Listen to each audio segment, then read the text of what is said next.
Erravalli farm house కొచ్చారు MLC కవిత. కాసేపట్లో కాళేశ్వరం విచారణకు కేసీఆర్ హాజరు కానున్నారు. ఈ సమయంలో కవిత ఫామ్ హౌస్ కి వచ్చారు. లేఖ వివాదం ఆ తర్వాత జరిగిన పరిణామాల తర్వాత తొలిసారి కేసీఆర్ ను కలవనున్నారు కవిత.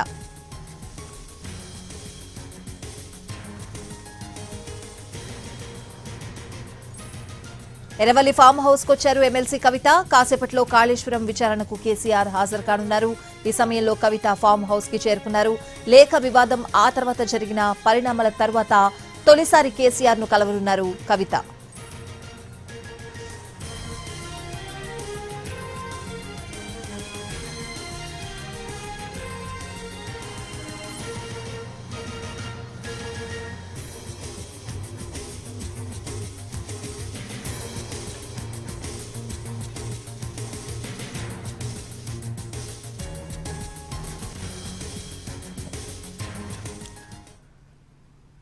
కాళేశ్వరంపై విచారణ తుది దశకు చేరుకుంటోంది. గతంలో ఎన్నడూ లేని విధంగా తొలిసారి మాజీ ముఖ్యమంత్రి విచారణ కమిషన్ ముందు ఇవాళ హాజరవుతున్నారు. ఇన్నాళ్లు అధికారులు, నిర్మాణ సంస్థల ప్రతినిధులను ప్రశ్నించిన జస్టిస్ పీసీ ఘోష్ కమిషన్ ఇటీవలే మాజీ మంత్రులను విచారించింది. ఈ రోజు కేసీఆర్ ను క్రాస్ ఎగ్జామినేషన్ చేయనుంది.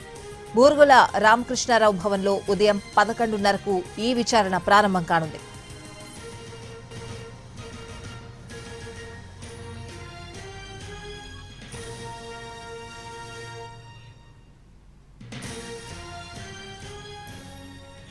కాళేశ్వరంపై విచారణ తుది దశకు చేరుకుంటోంది. గతంలో ఎన్నడూ లేని విధంగా తొలిసారి మాజీ ముఖ్యమంత్రి విచారణ కమిషన్ ముందు హాజరు కాబోతున్నారు. మరి కాసేపట్లో ఎర్రవల్లి ఫామ్ హౌస్ నుంచి కేసీఆర్ బయలుదేరబోతున్నారు. ఇదే అంశానికి సంబంధించిన పూర్తి అప్డేట్స్ అడిగి తెలుసుకుందాం. మా ప్రతినిధి శ్రీనివాస్ ఎర్రవల్లి ఫామ్ హౌస్ నుంచి లైవ్ లో సిద్ధంగా ఉన్నారు. శ్రీనివాస్, ఎంతసేపట్లో కేసీఆర్ ఫామ్ హౌస్ నుంచి బయలుదేరబోతున్నారు? అలాగే ఎమ్మెల్సీ కవిత కూడా అక్కడే ఉన్నట్లు తెలుస్తోంది. పూర్తి అప్డేట్స్ ఏంటి?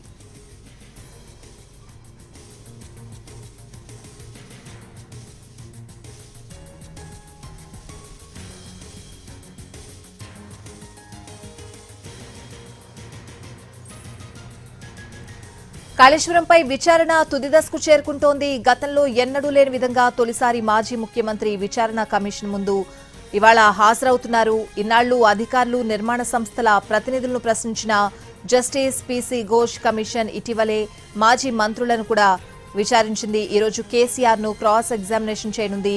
బూరుగుల రామకృష్ణారావు భవన్లో ఉదయం 11:30కు ఈ విచారణ ప్రారంభం కాబోతోంది. అయితే కేసీఆర్ ను ఎటువంటి ప్రశ్నలు కమిషన్ అడగబోతోంది అనేది ప్రస్తుతం ఆసక్తి కలిగిస్తోంది.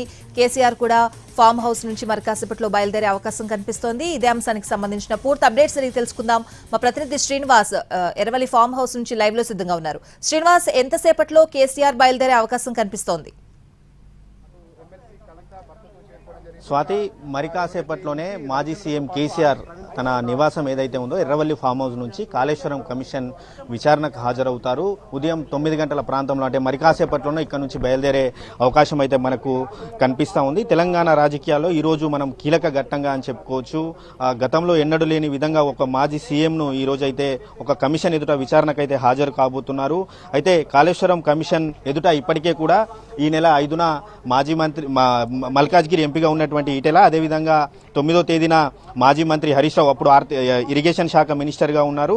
ఈ రోజు 11వ తారీఖు మాజీ సీఎం కేసీఆర్ హాజరవబోతున్నారు. 2014 నుంచి 2018 తెలంగాణలో ఏర్పడ్డ తర్వాత మొదటిసారి అధికారంలోకి వచ్చినటువంటి బీఆర్ఎస్ అప్పుడు కాళేశ్వరం ప్రాజెక్టు నిర్మాణం చేపట్టాలని చెప్పి ప్లాన్ చేసింది. అందులో భాగంగానే కాళేశ్వరం ప్రాజెక్టు కోసం అప్పుడు అనుమతులు కూడా తీసుకున్నటువంటి సందర్భంలో సీఎంగా మాజీ కేసీఆర్ ఉన్నారు. అదేవిధంగా ఆర్థిక శాఖ మంత్రిగా ఈటెల రాజేందర్ ఉన్నారు. ఇరిగేషన్ శాఖ మంత్రిగా కూడా హరీష్ రావు ఉన్నారు. అటువంటి సందర్భంలో ఈ ముగ్గురిని కూడా కాళేశ్వరం కమిషన్ విచారిస్తుంది. ఇప్పటికే దాదాపు 200 మంది అధికారులను, రిటైర్డ్ ఇంజనీర్లను, ఆ కాళేశ్వరం ప్రాజెక్టులో పనిచేసినటువంటి ఇంజనీర్లను కూడా కమిషన్ విచారించింది. నేడు కీలక ఘట్టం. అదేవిధంగా కాళేశ్వరం కమిషన్ తుది దశకు చేరుకుందనేది మాత్రం మనం చెప్పుకోవచ్చు. అదేవిధంగా ముఖ్యంగా కాళేశ్వరం కమిషన్ ఎదుట విచారణకు హాజరయ్యేటువంటి సందర్భంలో నోటీసులు ఇచ్చిన తర్వాత పలుమార్లు ఇప్పటికే మాజీ సీఎం కేసీఆర్ హరీష్ రావుతో భేటీ అయ్యారు. గత నెలలో దాదాపు 4 సార్లు, ఈ నెలలోనే 2 సార్లు. అదేవిధంగా సీఎం మాజీ సీఎం కేసీఆర్ విచారణకు హాజరయ్యేటువంటి సందర్భంలో ఎప్పుడైతే 9వ తేదీన మాజీ మంత్రి హరీష్ రావు విచారణకు హాజరై నేరుగా ఇక్కడికే రావడం జరిగింది. ఆ తర్వాత అసలు ఈ రోజు జరిగేటువంటి విచారణకు ఒక నివేదిక సమర్పించాలని చెప్పి ముందే కేసీఆర్ ప్లాన్ చేసుకున్నారు. అందుకోసం ఒక నివేదిక సిద్ధం చేసుకున్నారు. కానీ కాళేశ్వరం కమిషన్ అడిగినటువంటి ప్రశ్నలతో హరీష్ రావును అడిగినటువంటి ప్రశ్నలు ఏవైతే ఉన్నాయో ఆ ప్రశ్నల ఆధారంగా మరో నివేదికనైతే కేసీఆర్ ఇప్పటికే సిద్ధం చేసుకున్నారు. దీంతో రెండో నివేదికనే ఫైనల్ చేసేటట్టయితే మనకు కనిపిస్తుంది. అలాగే ఇటు మాజీ సీఎం కేసీఆర్ ఇక్కడ నుంచి ఏదైతే హైదరాబాద్ బీఆర్కే భవన్లో కమిషన్ ఎదుట హాజరు కాబోతున్నారో దీనికి మాత్రం ఒక బల ప్రదర్శనగా బీఆర్ఎస్ పార్టీ తన బలమేంటో చూపించాలని చెప్పి ప్లాన్ చేసింది. అందులో భాగంగానే ఉమ్మడి మెదక్ జిల్లాలో ఉన్నటువంటి బీఆర్ఎస్ ఎమ్మెల్యేలు ఎవరైతే ఉన్నారో దాదాపు గత ఎన్నికల్లో ఇటు బీఆర్ఎస్ పార్టీ 7 సీట్లను ఉమ్మడి మెదక్ జిల్లాలో గెలిచింది. అందులో పటాన్చెరు నియోజకవర్గం ఎమ్మెల్యే పార్టీ మారారు. అయితే మిగతా 6 నియోజకవర్గాల నుంచి కూడా భారీ జన సమీకరణను బీఆర్కే భవన్ దగ్గర ఎవరైతే పార్టీ కార్యకర్తలు ఎవరైతే ఉన్నారో నాయకులు ఎవరైతే ఉన్నారో పార్టీ అభిమానులు ఎవరైతే ఉన్నారో వారంతా కూడా బీఆర్కే భవన్ దగ్గర చేరుకోవాలని చెప్పి ఇప్పటికే బీఆర్ఎస్ ఎమ్మెల్యేలంతా కూడా వారికి ఫోన్లు చేస్తున్నారు. దీంతో కేసీఆర్ విచారణకు హాజరవుతున్న సందర్భంలో కూడా ఉత్కంఠ రేపుతుంది. అక్కడ అసలు ఎంతమంది వస్తారు ఏందనేది కూడా ఇంకా సస్పెన్స్ గా మారింది.